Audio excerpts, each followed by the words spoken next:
Kia ora and hello from New Zealand. I'm here today to talk about ecological thresholds and indicators during 14 years of urban forest development. Thanks for choosing my talk to listen to. In active forest restoration, we use a lot of ecological theory to inform our work. For example, niche theory, plant ecology theory, and ecological succession theory, to name a few.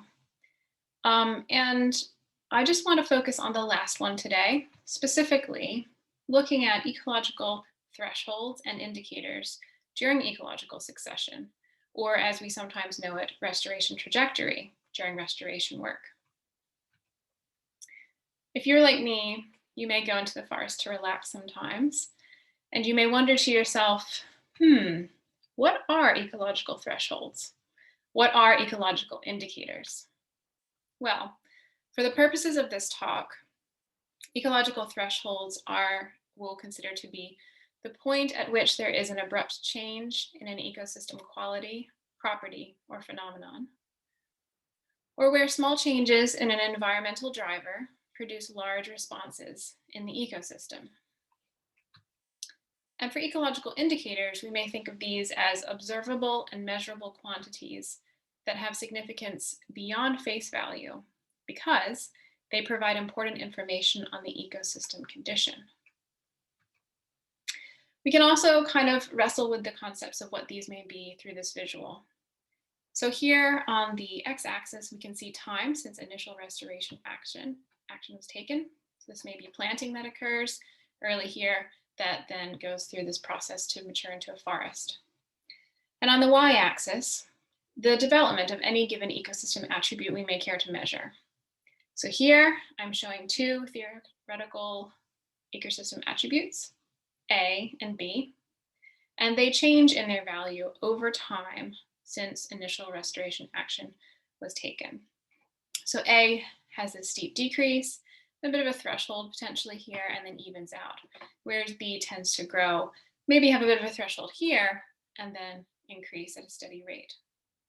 So this blue dashed line here kind of indicates where this threshold seems to occur at this point for both of these ecosystem attributes.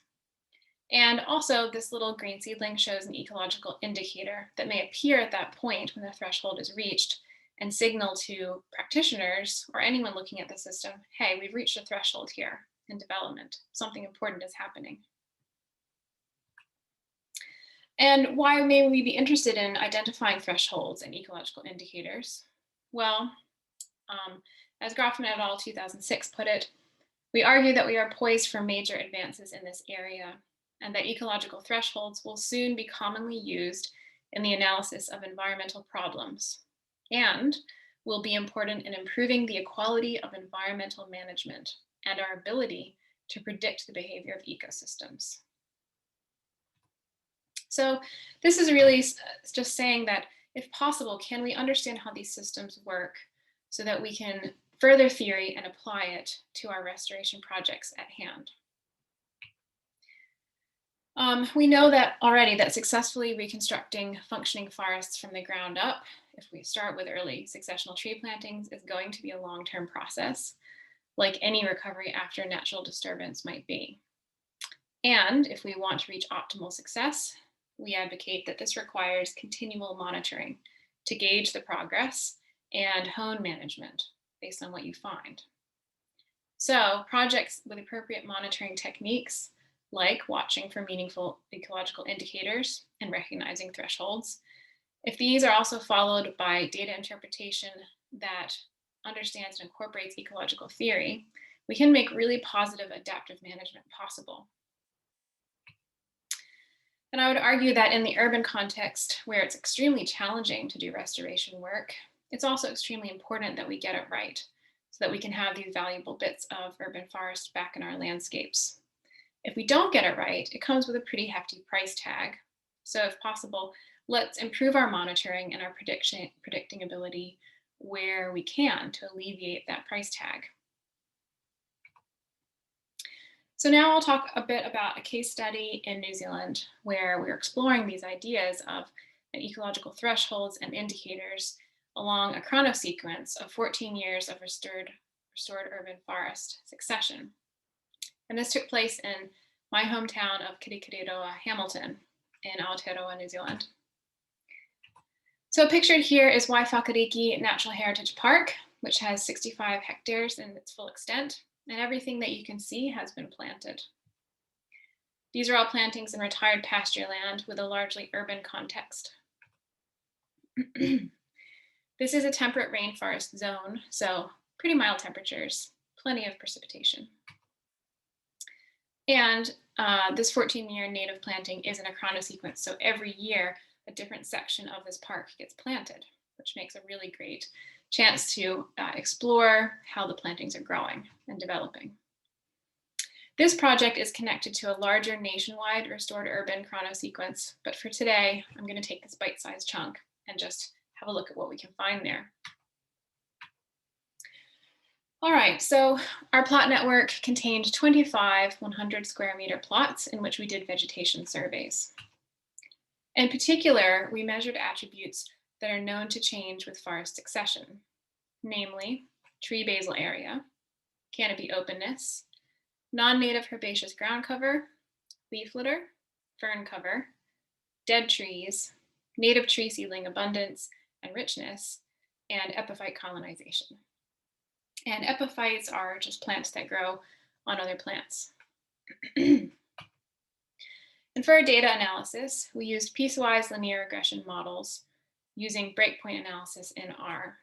So what we did is, if we found significant breakpoints by applying this package in R, running this analysis, we included these in the final models if they also improved the fit of the linear model.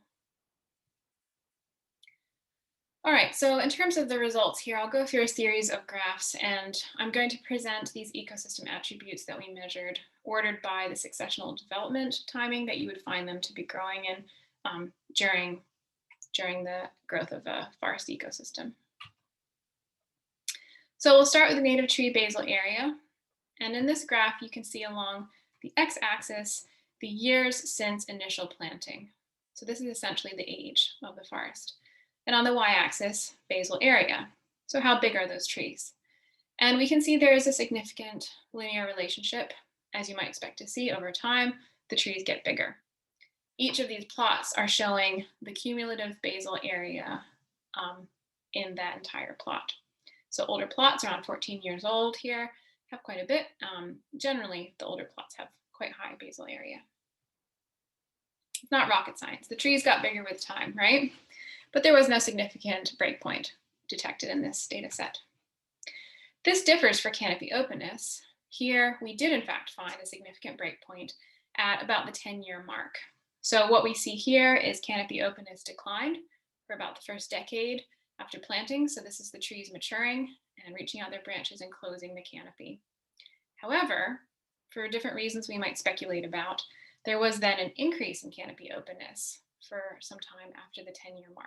And this might be attributed to self-thinning, a bit of dieback of some of the individuals, etc.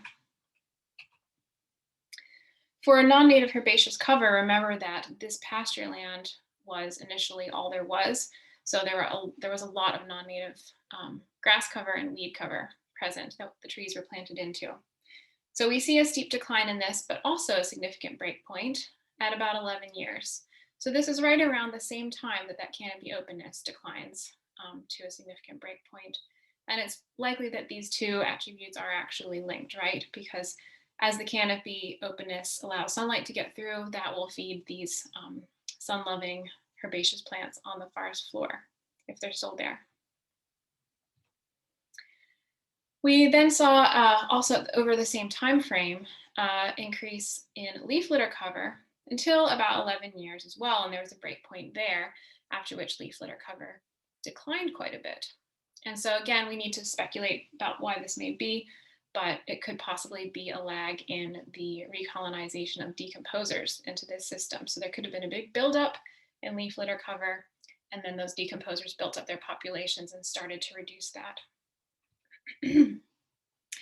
For fern cover, we did find a significant relationship, but no significant breakpoints here, but certainly more occurrence of ground ferns later in the chronosequence.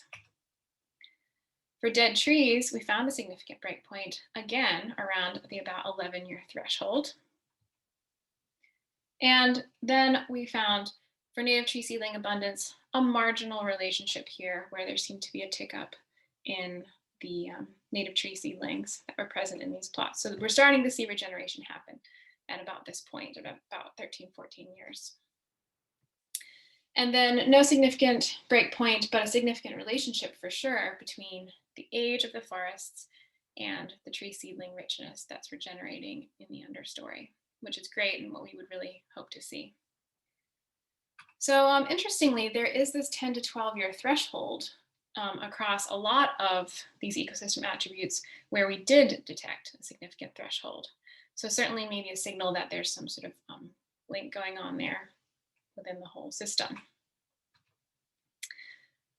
We also did find that there was a little bit of epiphyte colonization occurring in 2 of the older plots, but that was all there was, and so we weren't able to establish a statistical relationship. But that's still an exciting occurrence because these are known as ecological indicators. It means that the microclimate in that developing forest has reached a certain point. We did see that most of our ecosystem attributes displayed thresholds, and that some of them could be good management indicators.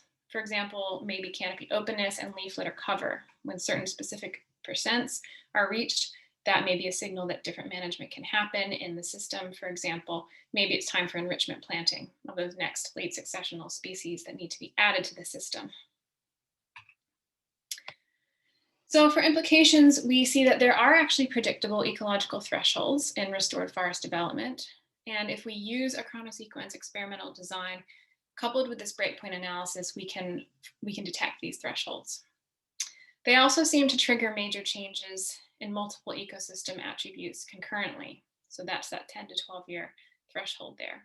So we could cumulatively think of them as a major ecosystem-wide threshold that occurs at that point. We can plan for those sorts of things. Our results contribute to ecological theory regarding forest developmental thresholds and ecological indicators, for sure, in the urban context. And our results highlight timelines that inform restoration management and aid in managing ecosystems to cross these vital developmental thresholds. We can also think about these forests as having these moments where they have sudden change. It's not just a constant rate through time. So with that, I'd like to thank all of you and thank the participants in this, the Hamilton City Council, the Environmental Research Institute at the University of Waikato, and my research program, People, Cities, and Nature. Thanks very much.